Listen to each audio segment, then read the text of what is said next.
अगर आप लोग हरियाणा सिविल सर्विस एग्जाम की प्रिपरेशन कर रहे हैं तो आप लोगों को एक ऑप्शनल सब्जेक्ट सिलेक्ट करना होगा। चाहे आप खैर सिविल सर्विस यूपीएससी की प्रिपरेशन कर रहे हैं तो भी आपको ऑप्शनल तो रखना ही पड़ता है।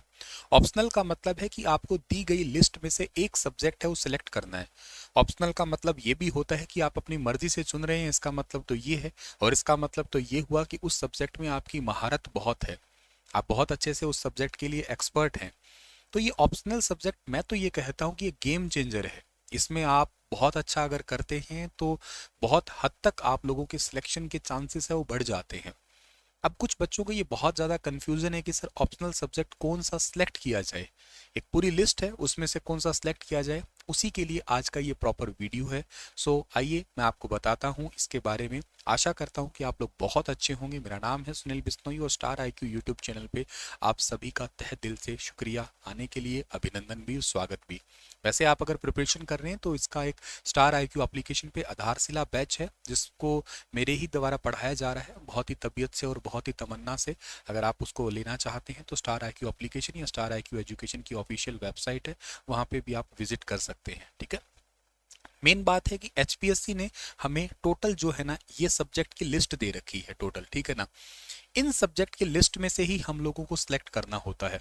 अब इन सब्जेक्ट की लिस्ट में से हम लोगों को सिलेक्ट करना है तो ये कौन कौन सा सब्जेक्ट है।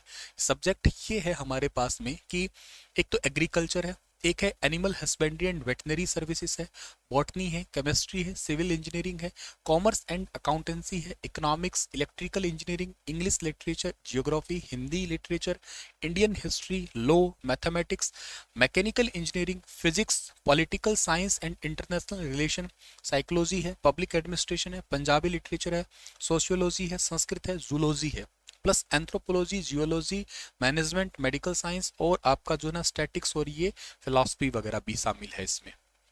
तो मुद्दा ये है कि सर यही 23 सब्जेक्ट, इस मतलब 23 + 6 टोटल करके ये सब्जेक्ट है आपके पास में, तो इन्हीं सब्जेक्ट में से ही मुझे सिलेक्ट करना है क्या। हाँ, इन्हीं में से ही करना है और कोई आपके पास में ऑप्शन नहीं है। अच्छा, सिलेक्ट करूं कौन सा इसमें से। पहली चॉइस क्या रखनी चाहिए, जिस स्ट्रीम से आप ग्रेजुएट हैं वो देख लो कि आप कौन सी स्ट्रीम से ग्रेजुएट हैं, इनमें से चेक करो। हो सकता है कि आप एग्जाम्पल से, फॉर एग्जाम्पल मैं एक इलेक्ट्रॉनिक्स इंजीनियरिंग की हुई है मेरी, तो इलेक्ट्रॉनिक्स इंजीनियरिंग के हिसाब से देखा जाए तो इसमें प्रॉपर इलेक्ट्रॉनिक्स का जो है ना आपका, जैसे फॉर एग्जाम्पल इलेक्ट्रिकल इंजीनियरिंग दे रखा है, नियर अबाउट मेरे लिए भी ठीक है। ये हो सकता है क्योंकि मेरा इसमें एक्सपर्टीज तो ना होके भी यूं है कि पिछले 4-5 सालों में इसी में रहा यूं समझो। तो सर ग्रेजुएशन वाला क्यों चूज करना है, उसका फायदा ये होता है कि आप लगातार 3-4 साल तक उसी को पढ़ रहे होते हैं। तो उसमें आपको छोटी छोटी टर्म्स जो है ना वो बार बार आपके आगे आती है, और वो चीजों का टर्म्स का मतलब है कि आप उसका बेसिक बहुत अच्छा क्लियर कर चुके होते हो। तो पहली प्रेफरेंस तो देखो हमेशा यही रखनी चाहिए। अब सर बात पता क्या है, जब मैंने ग्रेजुएशन की थी ना तो बहुत ही, जैसे मान लेते हैं कोई इकोनॉमिक्स से ग्रेजुएट हो रहा है या मास्टर्स कर रखी है, कोई भी हिंदी लिटरेचर से या हिस्ट्री ले ली है। सर पता है ग्रेजुएशन में सब्जेक्ट मुझे तो पता ही नहीं था कि किसी ने क्या दिलवा दिए अपने आप आ गए अपने आप में, और बहुत ही मुश्किल से उसको पास किया था। किसी ने मान लो ऑनर्स ले लिया है, कुछ और कर लिया, बहुत मुश्किल से पास किया था सर। बिल्कुल धुएं निकल गए थे समझो। तो कोई इंटरेस्ट ही नहीं है सर, मतलब इकोनॉमिक्स ले लिया तो या ज्योग्राफी ले ली, हिस्ट्री में कोई इंटरेस्ट नहीं है। और अब आप कह रहे हो कि वही ज्योग्राफी में ऑप्शनल ले लूँ, तो सर दिक्कत हो जाएगी। अब कैसे सिलेक्ट करें। तो फिर दूसरा तरीका क्या है, दूसरा तरीका जो मुझे ठीक लगता है वो ये है कि जो ये लिस्ट है इस लिस्ट में से एटलीस्ट आप एक आधा तो सिलेक्ट करोगे ही ना। अब ऐसा तो है नहीं कि जिस बच्चे ने ज्योग्राफी से कुछ कर रखा है तो वो मैथ की तरफ जाने की कोशिश करेगा, फिजिक्स की तरफ या मैकेनिकल इंजीनियरिंग की तरफ। इनमें से कुछ 2 या 3 ही होंगे जिनमें आपकी कंफ्यूजन होगी, लाइक जैसे आपके आगे फिर हिस्ट्री आएगा या पॉलिटी आ रहा है कहीं ना कहीं, या ज्योग्राफी आ रहा है, या कोई सोशियोलॉजी की तरफ जाने की कोशिश कर रहा होगा, एंथ्रोपोलॉजी इनकी तरफ जा रहा है। इनका मटेरियल एक बार पढ़ो, कहाँ से मिलेगा, गूगल कर लो आराम से मिल जाएगा, क्या नहीं मिलता, सब कुछ मिल रहा है। एक बार उसको देखो और उनका एक एक चैप्टर पढ़ लो आप। एक एक चैप्टर पढ़ने के बाद में अभी आपके पास समय है फॉर्म भरने का, तो आप एक बार देखो जिसमें आपका इंटरेस्ट बन रहा है ना, कि हाँ यार ये सब्जेक्ट पढ़ने में मेरे को इंटरेस्ट आ रहा है, मैं इसको शायद आगे कर सकता हूँ या कर सकती हूँ, तो उसको आप सिलेक्ट कर दीजिएगा। ऐसा नहीं कि किसी के देखा देखी कर लिया कि सबने सर सोशियोलॉजी लिया है, सिलेबस कम है, उस ये ले लूँ उसका ले लूँ। सिलेबस सबका ही कम ज़्यादा बराबर ही हो सकता है, वो डिपेंड करता है कि आपकी क्या स्ट्रेटेजी, आपको किस में पढ़ने में मज़ा ज़्यादा आ रहा है। जिसमें इंटरेस्ट आएगा पढ़ने में उस सब्जेक्ट को आप आसानी से कर लोगे। जिस सब्जेक्ट में पढ़ने में इंटरेस्ट नहीं आएगा, वो सब्जेक्ट चाहे कितना ही छोटा क्यों ना हो, चाहे वो आपका यूं समझिएगा 50 पेजों का सब्जेक्ट क्यों ना हो, फिर भी आप उसको क्रैक नहीं कर पाओगे। डिपेंड करता है ना तो इंटरेस्ट के ऊपर भी। मान लेते हैं कि आपको दे दिया जाए, मैथ दे दिया जाए, 50 पेजों का है मान लेते हैं सिलेबस, एग्जाम्पल दे दिया।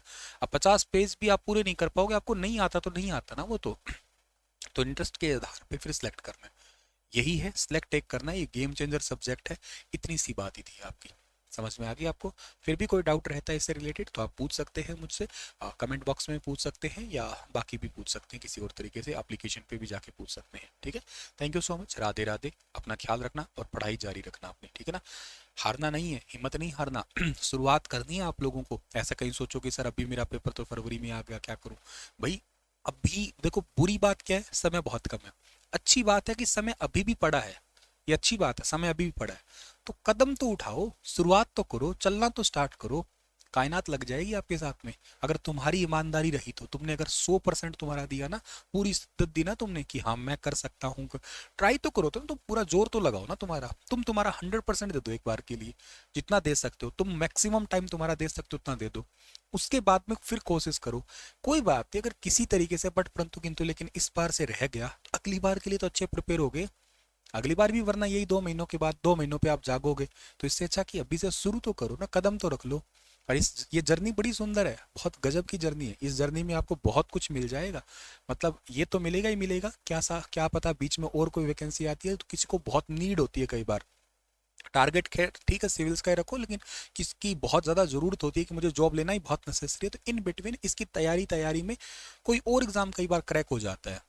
तो इसके बाद में उस जॉब लग के फिर थोड़ा शांति हो जाती है, थोड़ा कॉन्फिडेंस आ जाता है, फिर बच्चे फिर क्या करते हैं, उस पड़ाव से अगले पड़ाव पे चले जाते हैं।